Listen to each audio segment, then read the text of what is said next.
Alhamdulillahi Rabbil Alameen, wassalatu wassalam ala Rasulil Kareem, wa ala alihi wa ashabihi, wa man istanna bi sunnatihi ila yawmiddin. All praise is due to Allah, and may Allah's peace and blessings be on the last Prophet Muhammad sallallahu alayhi wasallam, and on all those who follow the path of righteousness until the last day.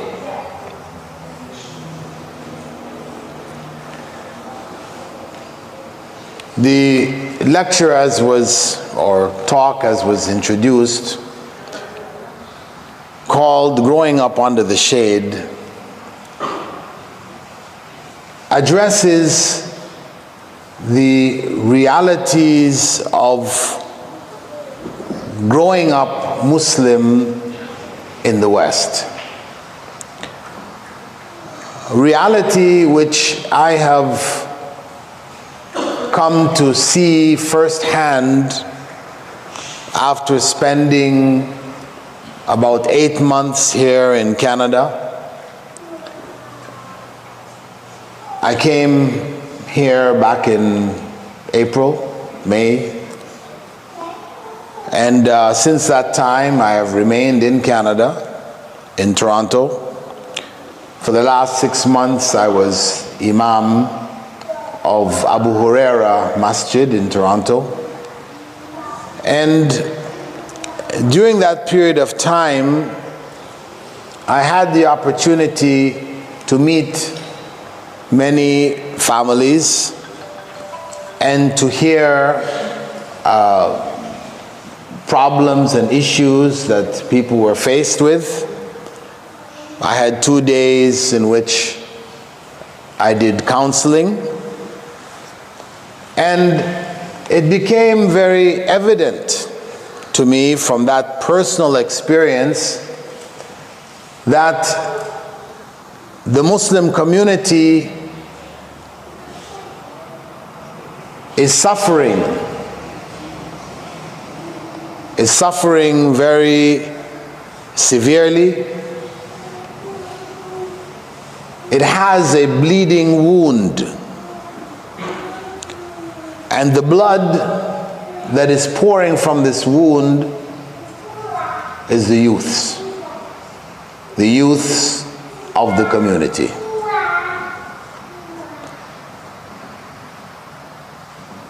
If we were to look around here in the masjid, and this is like most other masjids, we would notice that people are either elders or young kids. Those that are in between, late teens, early 20s, they're not here. Whether males or females. Males more so than females, but both. Those are the critical years, and they're missing.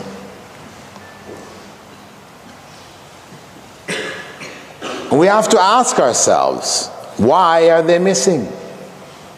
Why aren't they here? What happened? What happened to our communities? What is the future? What is the future of this community if a whole generation is missing?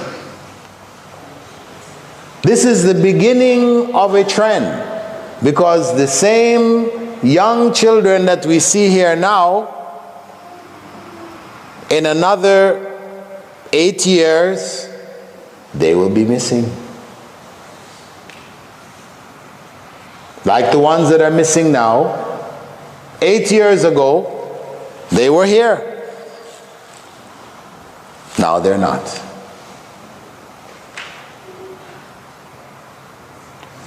And it is something that has to be answered for. They will have to answer. Those that are missing will have to answer, because we know on the day of judgment, as Prophet Muhammad sallallahu alaihi wasallam informed us, when we are resurrected, we will not be able to move from the position we are in until we answer certain questions. And one of those questions is our youth and how we spent it.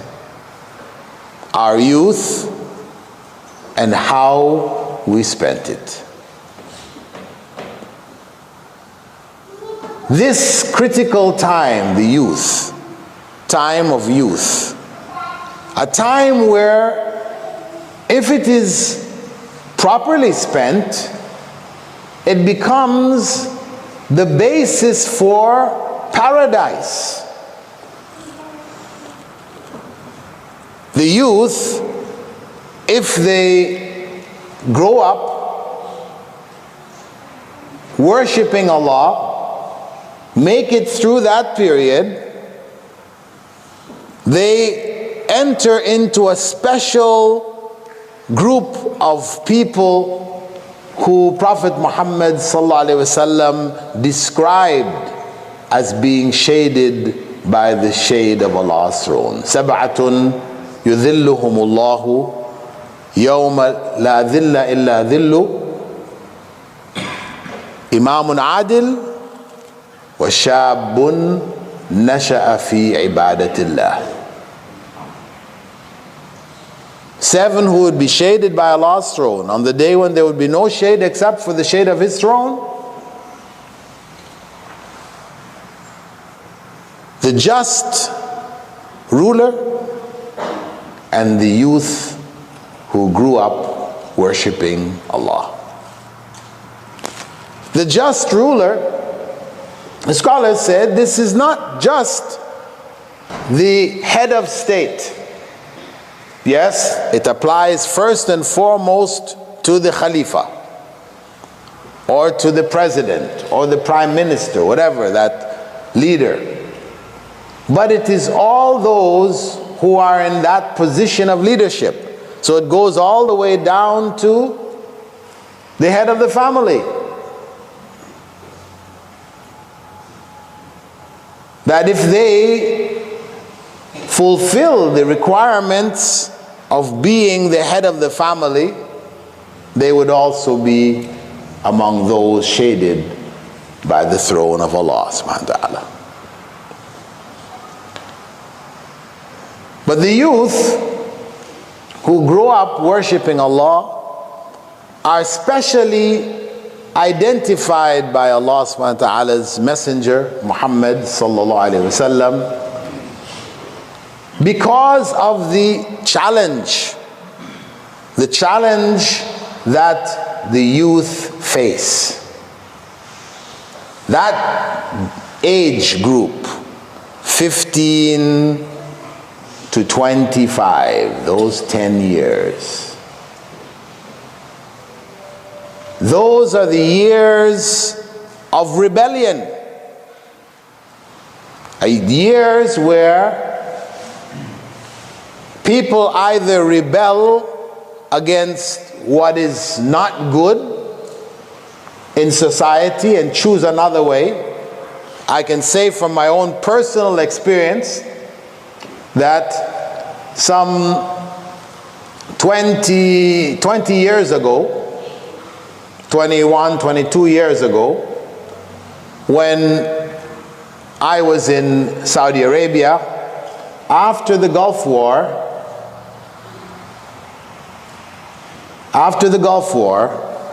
when I was in Saudi Arabia and American troops were being processed out of the country,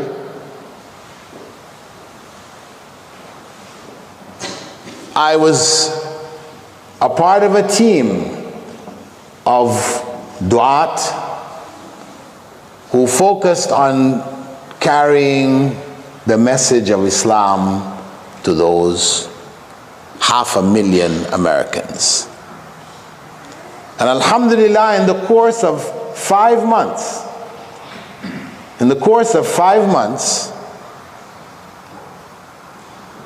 from our center alone, more than 3,000 Americans accepted Islam. Allahu Akbar. More than 3,000. And these were mostly within those same 10 years. I would say about 80% of them were in those same 10 years, between 15 and 25. They were able to make choices that adults would have difficulty making. When you talk to people who are older, later 20s, 30s, and so on, they may recognize the truth, but it's very difficult to make the change then. You are now accustomed, you're used to that tradition, way of life that all the people that you know who know you are familiar with. So, like Abu Talib, though the truth is in front of you as clear as day, you can't follow it. You can't make that decision. You're afraid to rebel because of the consequence of embarrassment to family and all these kinds of things. Stops you. But those youth, from those 3,000, and there were more that accepted Islam, they were prepared to make that choice. Once the information came to them, once they understood what Islam really was, then they could make that choice. They were not afraid of the consequences. It didn't matter whether their parents liked it or not or whatever. It wasn't important to them. They saw this was correct. They had misinformation. They now knew what the truth was, and they accepted it. They're prepared to do it. So on one hand, it's very positive. It says there's a positive element to that time, that youth. But on the other hand, for our communities, this is an evil time. This is the time when we lose most of our youth.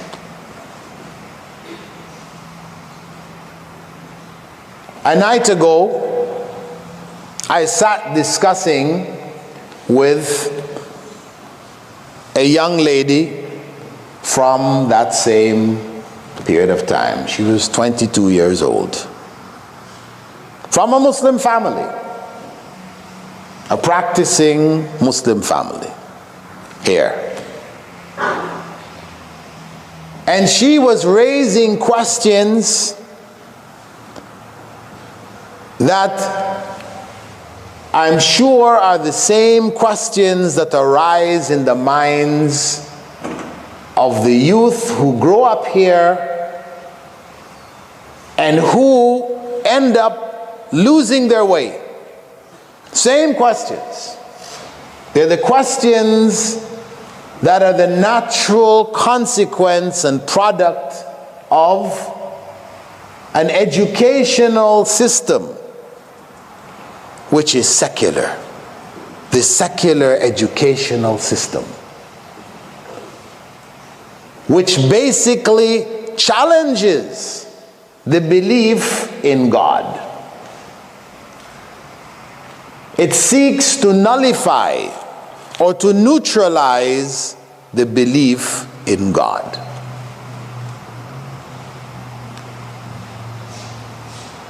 One student told me another few days back in Toronto, he came up and asked me this question. He said, listen, what do I say to my teacher who keeps asking me in world religions class. There's a class called World Religions, grade 11, they're taught. Keeps asking me in world religions class, how do I know that there is a God? Now, world religions class is supposed to be teaching about the various world religions to enlighten the students to understand what the other religions are. There are other religions around the world, to respect these other people with their other systems of beliefs, etc., etc. That's what it's supposed to be on the outside. But on the inside, it is raising that question, and it is posing that question: how do you know there is a God? At the earlier stage, that same question is raised for children in primary school when the teacher teaches them about myths and truths. What is a myth and what is true? Well, dragons are myths. How do you know dragons are myths? Well, because we never seen one. Whether it's in the movies, cartoons, whatever, they're dragons. But we never see one. We cannot find one in a zoo. So you can't see them, you can't touch them, you can't smell them. Senses tells you as a kid that dragons are myths. And then the teacher mentions, when he's mentioning or she's asking about the different myths. Is this a myth or is this a truth? Myth or truth? Eventually, the teacher will drop it on the child one way or another: God.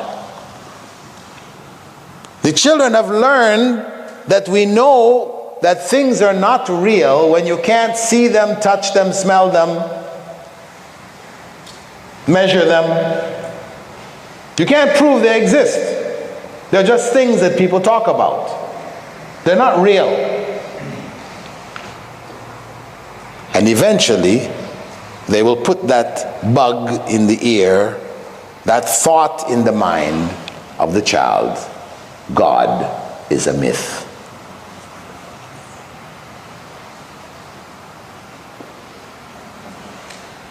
This is what's happening. This is what the secular system seeks to create. Doubts about the very existence of God.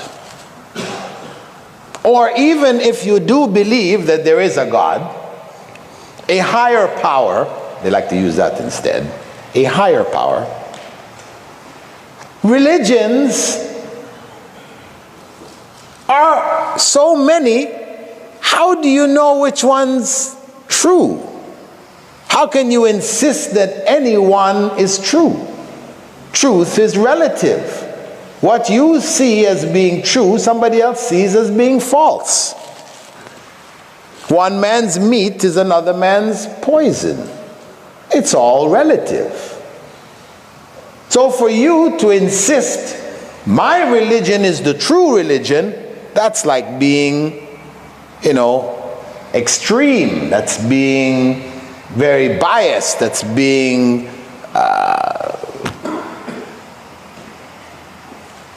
not good. That's not the way we're supposed to be. All religions are equal. We should respect all of them equally. So then what? Then it means really these religions are what? Man-made. Man made them up.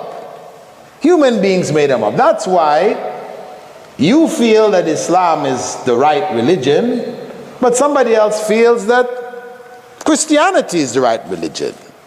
Who's to say that you're right and he's wrong, or he's wrong and or he's right and you're wrong, or whatever. Who's to say that? It's just an opinion. So that system seeks to raise doubts in the minds of the children. So that, like this young lady who I spoke to last night, she had huge doubts. Huge doubts about religion in general.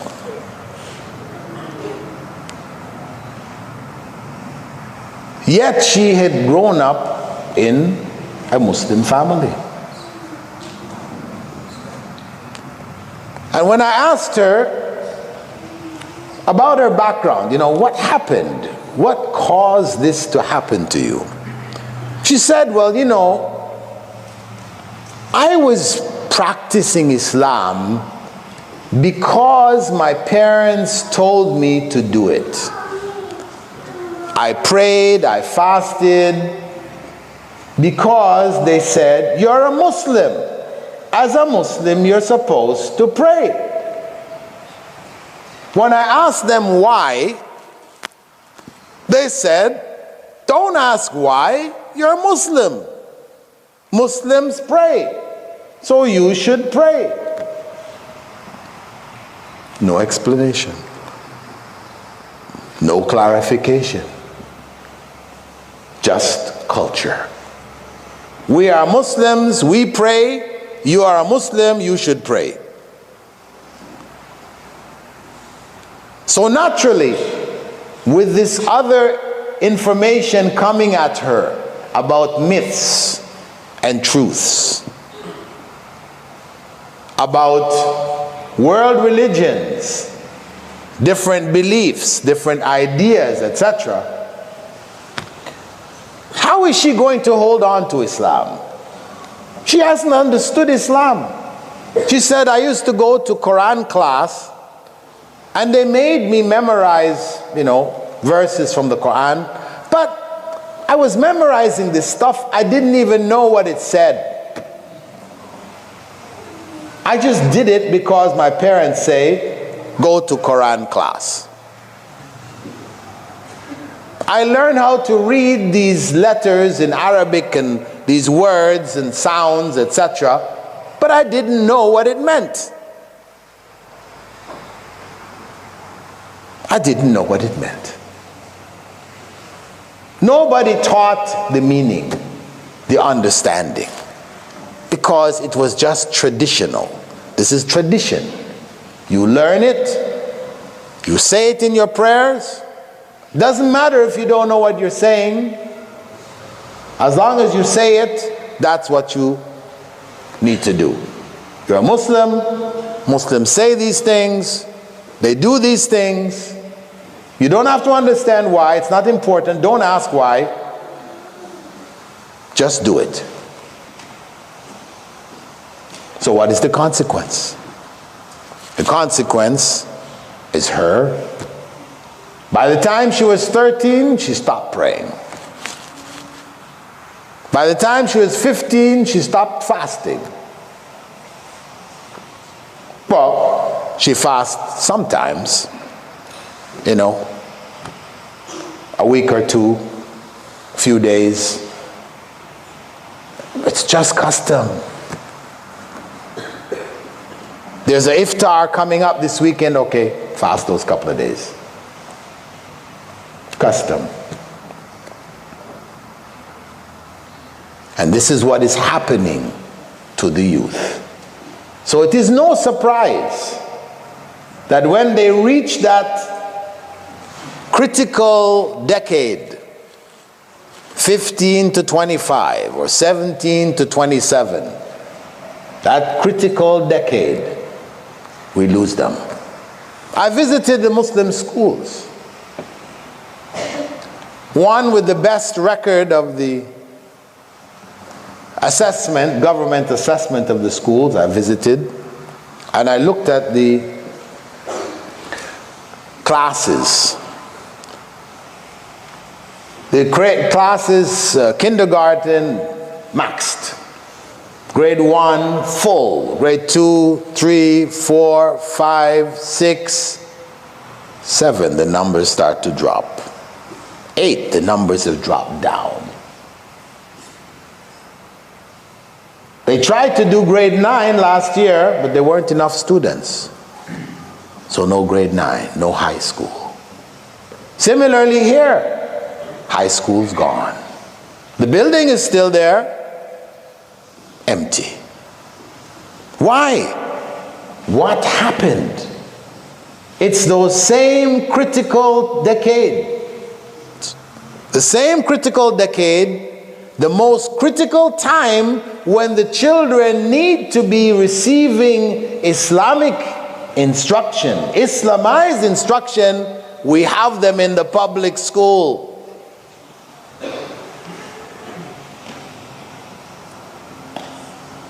What's happening?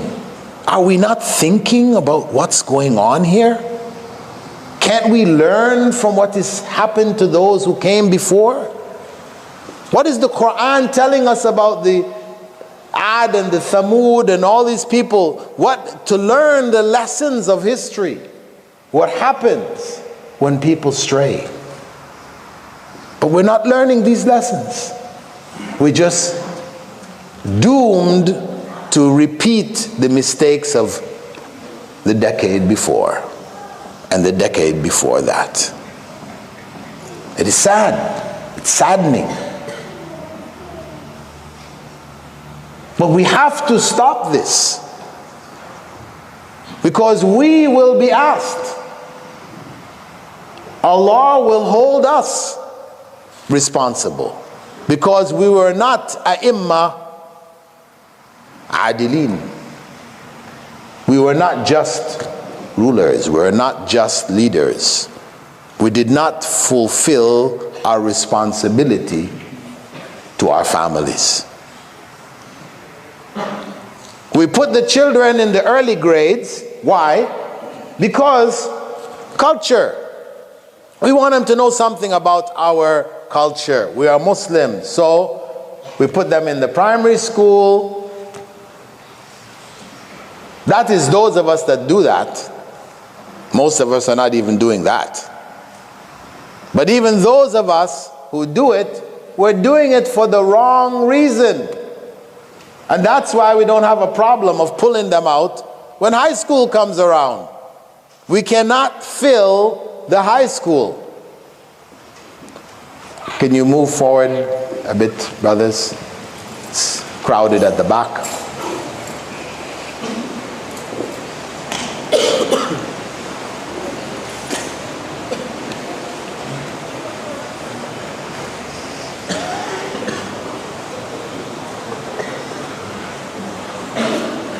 This is the problem that we're faced with. That we're thinking in terms of preserving only Muslim culture. Preserving only Muslim culture. And that's why this young lady, she had this big question in her mind. She said, there are people, who are Muslims, but they're not good people. And they're going to paradise. And there are non-Muslims who are good people, and they're going to hell. She said, this is not fair. It doesn't seem fair. And truly, it doesn't seem fair. Because she was taught that Muslims go to paradise and non-Muslims go to hell. And in her mind, even Muslims were a new religion which started after Christianity and Judaism. That's what she understood. I mean, this is what's being taught in world religions class. Yes, they're called the three monotheistic faiths. The first of them was Judaism, the second was Christianity, and the third was Islam. This is a lie. It's an opinion, But for us as Muslims, this is a lie. There is no religion called Judaism. There is no religion called Christianity that came from the prophets of God. There is a religion called Judaism by people, but not from the prophets of God. There was only one religion that came from God, and that is Islam. So in her mind, it didn't make sense that these people who are called Muslims, who just showed up, the last of these three monotheistic faiths, that they should all be going to paradise and all the people who are non-Muslims were going to hell. That's what she understood. See? And she comes from a religious family. Mother wears hijab, father prays 5 times a day. But she's going to public school. So they are teaching her religion, what religion really is. The opinion of some people.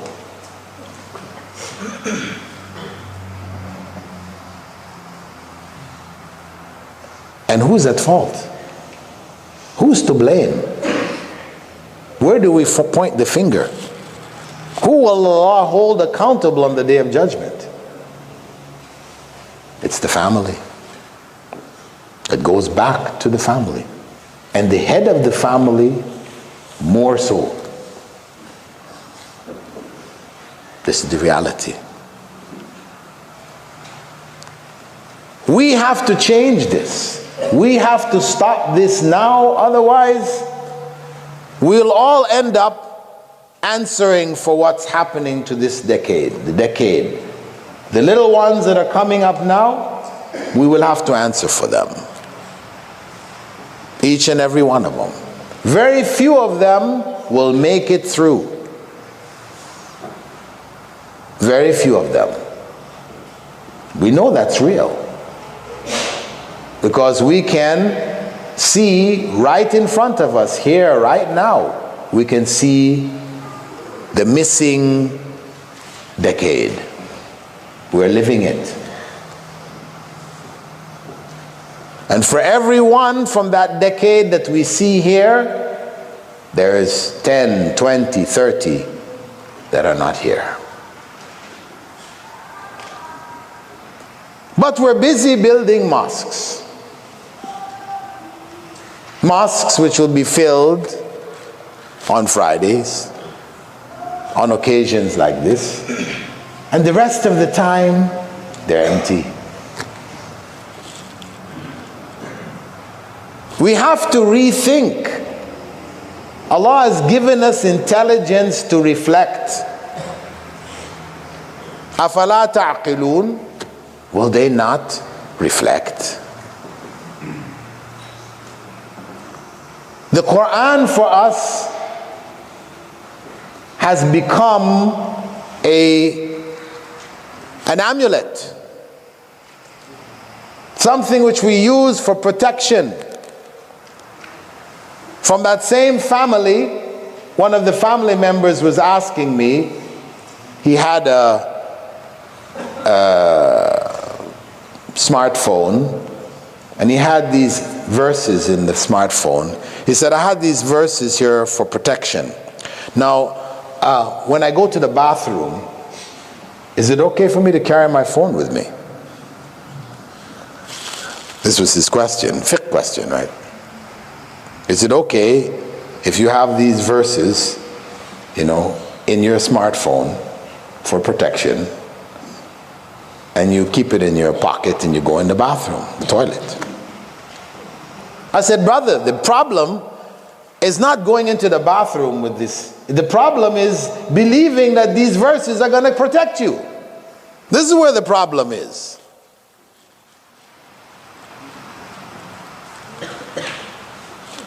And he got into this discussion, There is some hadith which it said that if you even believe in a rock, God will protect you through that rock. I said, brother, I never heard of this hadith. What I know is Umar ibn al-Khattab, when he was making tawaf and he pointed to the black stone, he told the people, I know this is only a stone. It can neither benefit me nor harm me. And this is the most important rock in Islam. And the only reason why I kiss you is because Rasulullah sallallahu alaihi wasallam kissed you. But of course, today, Muslims are there fighting to get to that rock. They're not even content just to kiss it and go. They have to rub your face in there. Somebody will pass his baby along and they rub the baby in there. And, you know, wipe it on ourselves and everything. You know, all this belief, misbelief.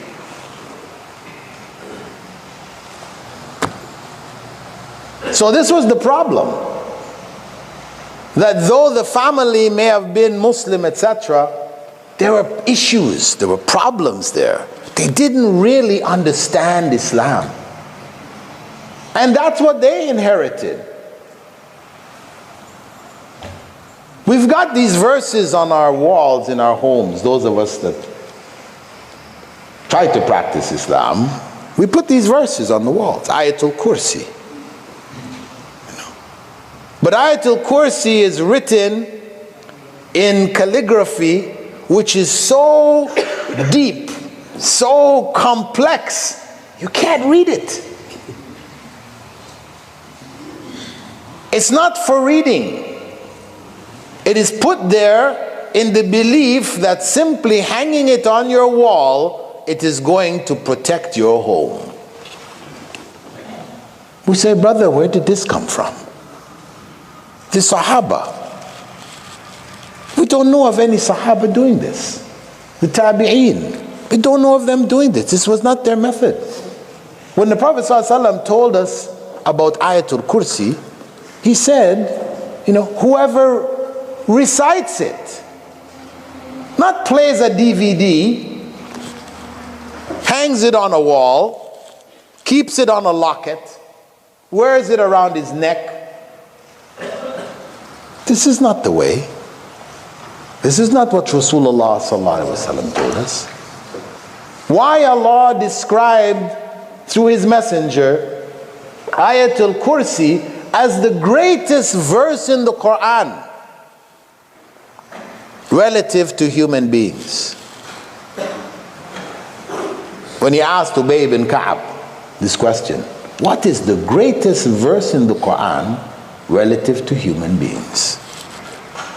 He added this point, relative to human beings, because to Allah it's all the same. But to us, that was the greatest verse. Why?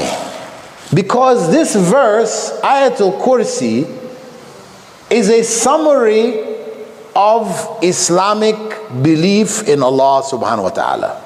It is describing Allah from A to Z. The most important elements or characteristics which describe Allah subhanahu wa ta'ala are there in Ayatul Kursi.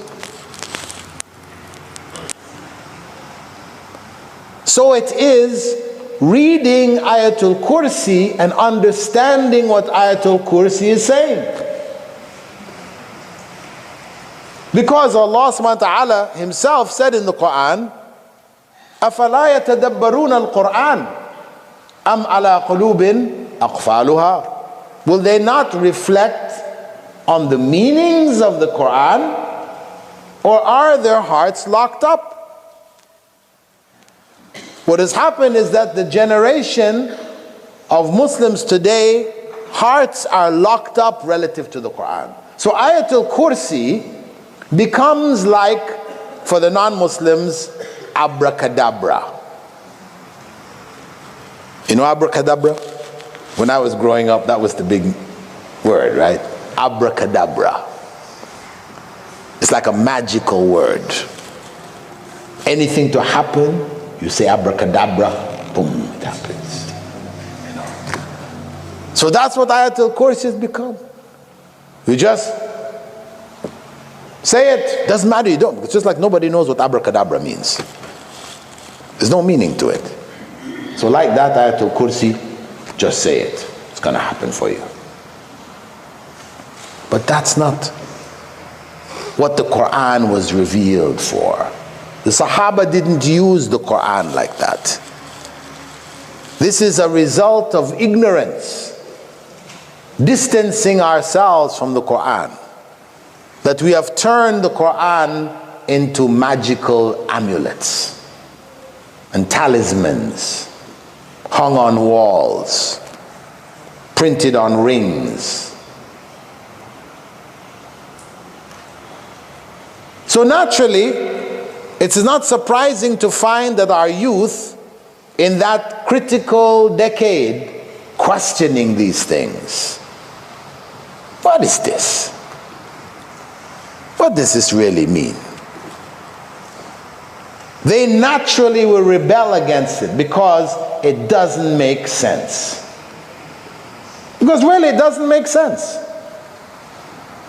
The older generation have accepted it. It was handed down to them this way, that way, and you know, that's what the folks did. They've always been doing it, so we do it. But that younger generation, they have been raised in an educational system which calls them to critical thinking. Calls them to critical thinking. You think critically, analyze. Is this truth or is it a myth? And the consequence is that they will reject it. They will rebel. And for them, most of them, there's no other alternatives. So when they rebel and they break away, they end up in drugs. I hear it. Homes where that critical decade, kids are coming home high on alcohol or marijuana, some coming and smoking in the homes.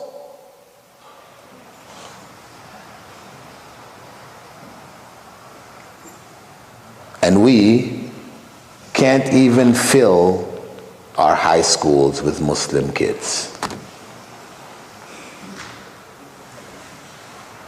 We've got schools and we can't even fill them in the most critical years. This, brothers, sisters, this is a major sin. A major sin on our part. That we do not provide proper Islamic education, Islamized education for our children, so that they could grow up in the shade of Allah's throne. We have put them on a path to hell. Parents saying, well, we're giving them the basics. You know, whether we put them in Quran school, we put them in weekend school or after school, we've given them the basics. They'll come back. So some people say this, I hear them say, they'll come back. Yeah, they're off now, but they'll come back. I came back. Okay, brother, you came back, but how many of your good friends never made it back? This is the point. Simply because you managed to get back, that's no guarantee that your child is going to make it back. And reality is that they're not. We have so many of them out, gone, not coming back.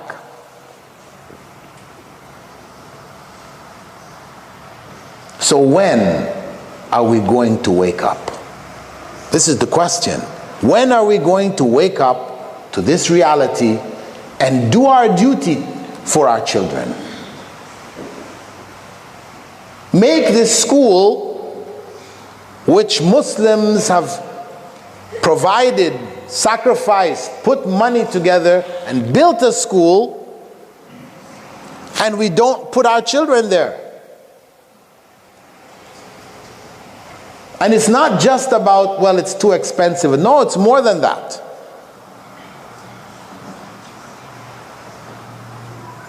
We need to take our children out of the public school and fill this high school here. This junior high school here, we need to fill this school. There should be a waiting list. We should have our homeschooling programs for those who can't get in. There's not enough room, the other schools, so they're studying at home. We have to save our children, our youth. We have to save them. Brothers, sisters,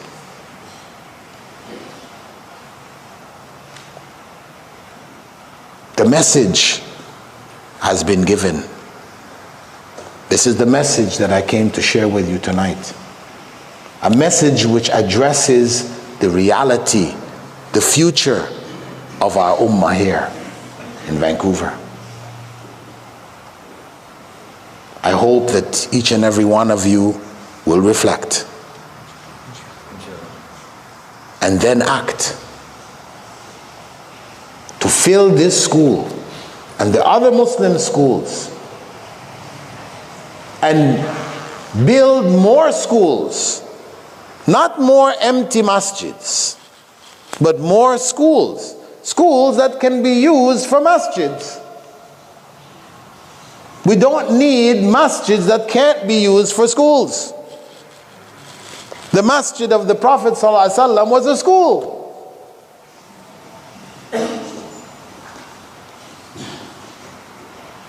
This is critical.